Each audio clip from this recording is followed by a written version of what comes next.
Welcome to this explainer. Okay, today we're tackling a massive milestone, which is moving from being a star performer to a team enabler. Look, if you've recently transitioned into a management role, first of all, congratulations, that's huge. But take a deep breath because we really need to sit down and talk about what happens next. So, you might be wondering, why does your promotion feel so incredibly exhausting? You're probably working way longer hours now and just feeling this constant low-level panic all the time. And the irony of the whole shebang, the reward for you being highly reliable and incredibly productive was, well, simply being handed everyone else's problems. The organization saw your fantastic work and just assumed you could lead others to do the exact same thing. But actually, scratch that. The rules of the game haven't just shifted, they've entirely changed. Look at it this way. As an individual contributor, your absolute superpower was reliability. You got things done, no questions asked. But when you carry those exact same behaviors over into management, they kind of mutate into liabilities. I mean, stepping in to redo a task the second you see quality dip might feel super heroic in the moment, but you aren't actually leading. You're just acting like a super contributor, which ultimately creates dependency and completely halts your team's growth. Which brings us to this core truth. Your job is no longer to do great work. Your job is to enable great work. It sounds simple enough, right? But honestly, it's probably the most uncomfortable psychological shift a new leader is going to face. You literally have to actively stop yourself from doing the exact things that made you feel so valuable in the past. And that rewiring brings up a huge emotional hurdle. Let's just be totally honest here. There is a very real sense of loss and, yeah, fear when you have to step away from those technical tasks. You're losing your go-to expert status. Fixing things yourself felt fantastic. So giving up that spotlight to let other people take the stage, that is a massive emotional adjustment. We like to call the solution invisible leadership, right? As an individual, you got high fives for all your visible achievements. But as a manager, your absolute best work is going to go completely unnoticed. Think of it kind of like a great referee in a sports game. If you don't even notice they're there, it means the game is flowing flawlessly. So whatever you do, do not mistake silence for a lack of value.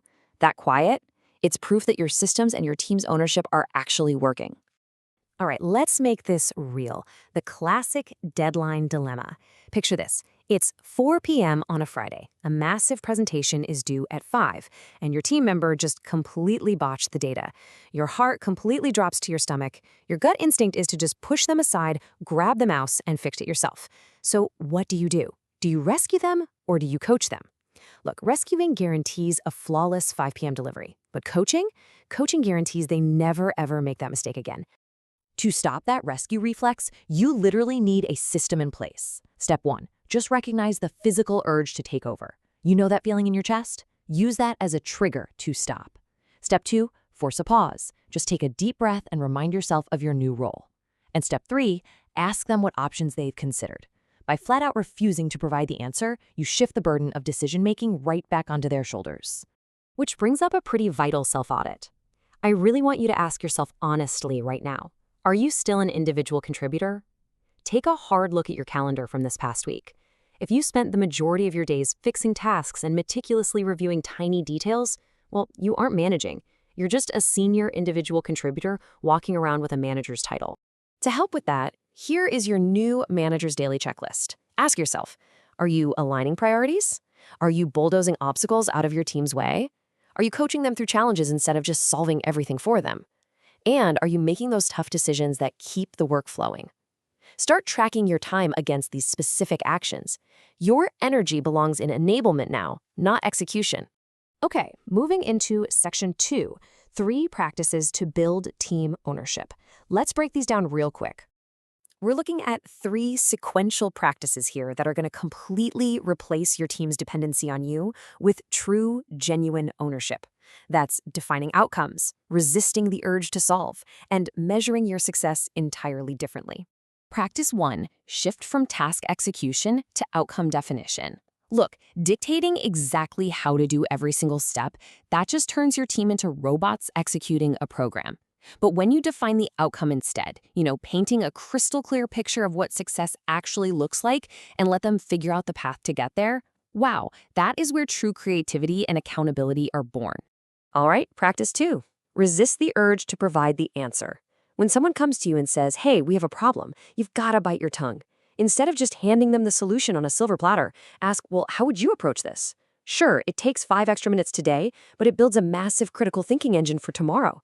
You aren't just handing them the map anymore, you are teaching them how to navigate. And that leads us to the third practice, which is totally redefining your value. Your output is literally no longer a polished spreadsheet or a closed deal. Your actual product now is the environment you create. You're delivering clarity of goals, fairness, support when people stumble, and the confidence for them to make decisions.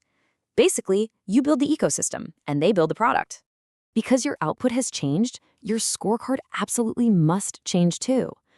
Come Friday afternoon, you can no longer sit back and ask, did I complete my work well today?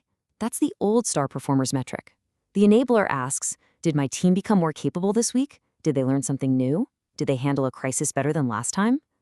Team capacity is your ultimate metric now. As we wrap this up, I really want you to take some comfort in this transformation. Yes, losing your expert status is genuinely hard, and for sure, invisible leadership feels awfully quiet at first. But I promise you, there is a profound, amazing satisfaction in watching your team overcome hurdles wildly successfully without needing your constant supervision. Remember, you no longer deliver the work, you make the delivery possible. So, I'm going to leave you with this final, vital question to reflect on as you head back to your team. Ask yourself honestly, did your team become more capable today, or did you just step in and do their work for them? Think about it, let it sink in, and start enabling greatness tomorrow.